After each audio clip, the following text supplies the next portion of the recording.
tu n'as pas été sélectionné à la DV Loterie, tu n'as personne aux États-Unis pour te faire venir d'une manière ou d'une autre avec un visa immigrant, tel que par exemple la DV Loterie, tel que par le regroupement familial ou bien par un autre moyen quelconque, avec soit peut-être le mariage, une chose comme ça. Tu n'as personne, mais tu souhaites malgré tout venir aux États-Unis.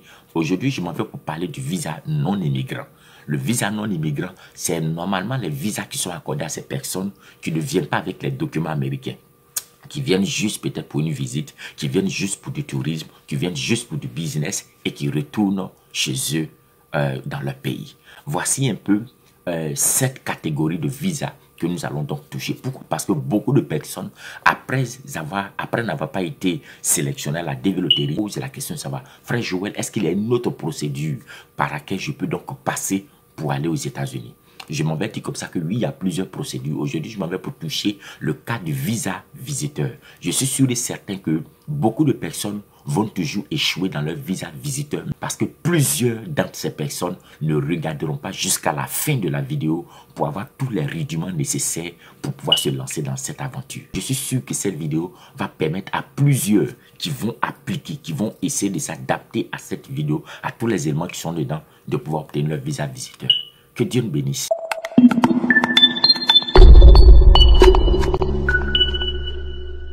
Shalom, shalom, moi c'est le frère Joël Kwame. C'est avec un réel plaisir d'être avec vous sur ma chaîne Dieu dans nos affaires. Sur cette chaîne, nous parlons de l'immigration, principalement la DV Loterie d'une manière spécifique. Mais nous touchons également aussi l'immigration dans sa généralité, l'insertion aux États-Unis, mais aussi en passant à la citoyenneté. La particularité que nous voulons montrer à toutes ces personnes qui viennent sur notre chaîne, que pour réussir certainement dans un domaine, il faut mettre l'intérêt de Dieu dans ce que tu fais. Si tu le fais, c'est sûr et certain que tu verras la main de Dieu et tu réussiras certainement. C'est pour ça qu'il y a des vidéos sur cette chaîne qui touchent le côté spirituel et qui montrent comment impliquer Dieu dans nos affaires. Allez-y, regardez ces vidéos, ça va apporter des déblocages. Et donc, si cette thématique était donc la bienvenue pour vous, une seule chose à faire, c'est de vous abonner, de nous suivre. Que Dieu vous bénisse. Comme je l'ai dit aujourd'hui, nous allons toucher un élément très très essentiel. Vous savez, je peux dire qu'il y a deux grandes catégories de visas. Il y a ce qu'on appelle les visas immigrants et il y a les visas non immigrants. Les visas immigrants, c'est par exemple les histoires de DV Loterie. Il vient pour vivre ici définitivement. C'est un visa permanent.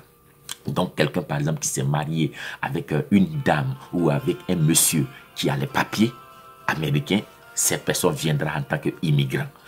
Quelqu'un par exemple qui a des parents déjà aux États-Unis ici et qui a reçu une demande à partir du regroupement familial pour venir aux États-Unis, quand cette personne vient, elle vient en tant qu'immigrant. Mais lorsque quelqu'un vient avec un autre type de visa, tel que les visas athlètes, les visas diplomatiques, les visas visiteurs, les visas études, tous ces types de visas-là sont dans la catégorie de ce qu'on appelle les visas non immigrants. Ça veut dire que eux, ils viennent pour un séjour et ils retournent dans leur pays. Voilà, dans cette vidéo, nous parlerons donc de trois éléments essentiels qui, je suis sûr et certain, peuvent vous permettre d'obtenir le visa visiteur. Lorsqu'on parle donc de visa visiteur, comprenez d'abord que c'est quelqu'un qui vient en visite. C'est lui-même de son propre chef, ou c'est elle-même de son propre chef qui a décidé de partir au niveau de l'ambassade et de demander un visa sous prétexte qu'il va ou bien qu'elle va aux États-Unis pour rendre visite. Vous comprenez? Donc, voici l'objectif. Et donc, pour quelqu'un qui dit « je m'en vais rendre visite à l'Amérique », il y a trois grandes conditions sur lesquelles ces personnes-là seront vraiment testées au niveau de l'ambassade. Très souvent, lorsque vous allez partir à l'ambassade et que vous allez demander le visa visiteur, la première question qui est capable d'être posée et qui sera certainement posée, c'est pour quelles raisons vous voulez partir aux États-Unis pour rendre visite. Et la plupart des temps, la plupart des réponses que beaucoup de personnes donnent, c'est quoi? Je m'en vais aux États-Unis pour rendre visite à mon frère. Je m'en vais aux États-Unis pour rendre visite, par exemple, à ma famille. Je m'en vais aux États-Unis pour rendre visite à telle personne, ainsi de suite. Ou bien je m'en vais aux États-Unis pour pouvoir acheter du matériel. Mais l'erreur que beaucoup de personnes commettent déjà dans cette première réponse, c'est qu'elles oublient que même quand je dis je m'en vais rendre visite à quelqu'un, il y a d'abord une raison de cette visite que je vais lui rendre. En fait, lorsque vous avez déjà sélectionné un visa visiteur, ou lorsque vous avez déjà sélectionné ce type de visa qu'on appelle visa B1, B2, c'est-à-dire l'officier consulaire, c'est que vous partez déjà pour un petit séjour. Vous partez là-bas soit peut-être pour du business. Vous partez là-bas soit c'est pour une visite. Donc, lorsqu'on vous pose la question, pourquoi est-ce que vous voulez partir aux États-Unis et que vous dites, je m'en vais aux États-Unis pour une visite, vous n'avez rien dit de plus. Le type de visa que vous avez sélectionné a déjà dit à l'officier consulaire que vous partez pour une visite. Donc, vous n'avez rien apporté de plus. En fait, c'est comme si vous n'avez même pas répondu à la question. Et donc, il vous pose la question de savoir pourquoi est-ce que vous partez aux États-Unis. Je m'en vais rendre visite à la famille. Mais ce que vous devez en réalité répondre, c'est pourquoi est-ce que vous partez rendre visite à cette famille.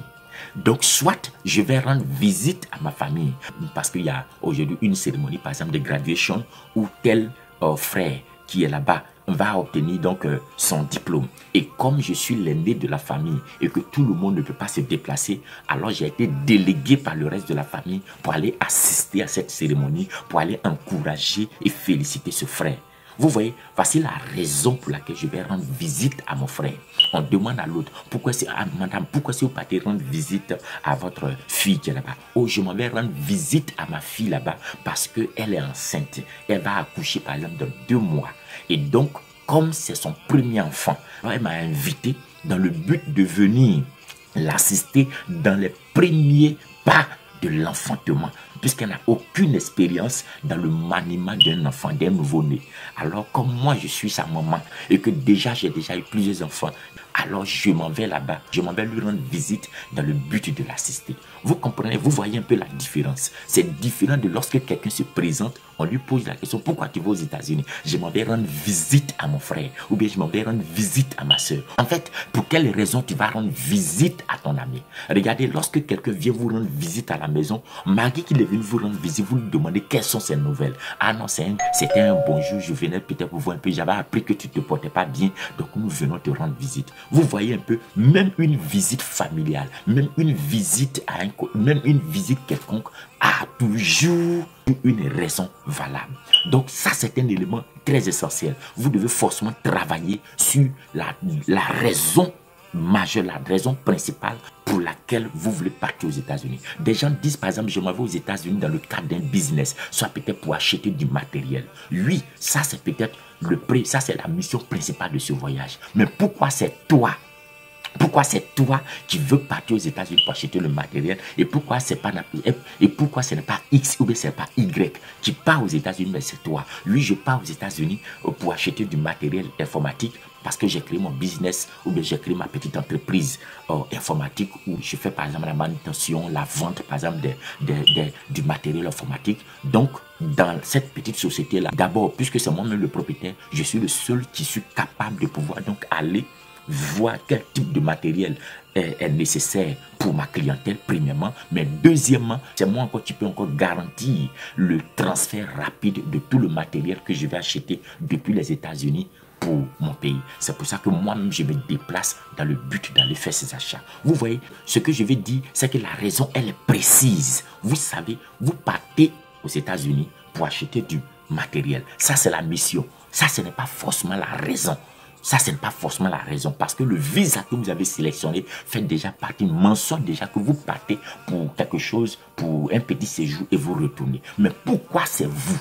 Voici quelqu'un par exemple qui dit, je m'en vais par exemple pour visiter, je m'en vais par exemple pour faire du tourisme, par exemple pour visiter par exemple un endroit aux États-Unis. Mais pourquoi tu n'es pas parti par exemple au Ghana pour aller regarder les autres endroits? Pourquoi tu n'es pas parti par exemple au Burkina pour aller regarder tel type d'éléments touristiques? Pourquoi est-ce que tu n'es pas parti dans d'autres pays, mais c'est aux États-Unis? J'ai eu déjà l'occasion de partir dans plusieurs pays pour visiter. Je suis parti par exemple à Dubaï, je suis allé par exemple en France, je suis parti par exemple dans tel autre pays. Mais aujourd'hui, pour cette année, j'ai voulu passer mes vacances aux États-Unis, changer un peu plus d'air, aller par exemple visiter par exemple Disneyland, aller visiter par exemple la Statue de la Liberté, aller visiter par exemple la Maison Blanche. Voilà des éléments comme ça. J'ai voulu aujourd'hui cette fois-ci passer un autre temps par exemple aux États-Unis. Et donc c'est pour ça que je décide de partir aux États-Unis.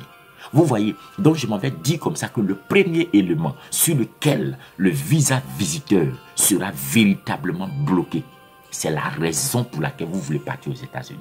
Beaucoup de personnes feront cette idée, feront cette erreur de venir pour dire oui, je vais aux États-Unis pour aller rendre visite à ma famille. Je voudrais vous dire que lorsque tu dis une telle chose, tu n'as rien dit de plus que le fait même d'avoir sélectionné la développerie. Tu n'as rien dit. En fait, tu n'as même pas répondu à la question.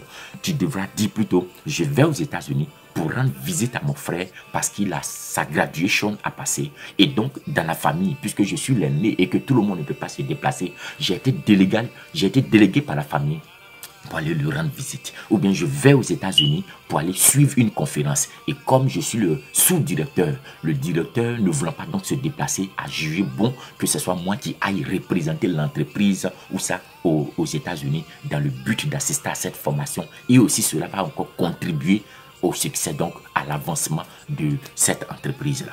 Voilà, et c'est pour ça que c'est moi qui ai été donc délégué. Donc voici un peu des éléments comme ça que vous devez véritablement mettre en place. Vous devez réellement réfléchir à ça lorsque vous décidez de faire une demande de visa visiteur. Ça, c'était donc le premier point. J'ai été très long là-dessus. Le deuxième point, c'est également aussi le point financier. La quasi-majorité de toutes ces personnes qui vont aller demander un visa visiteur.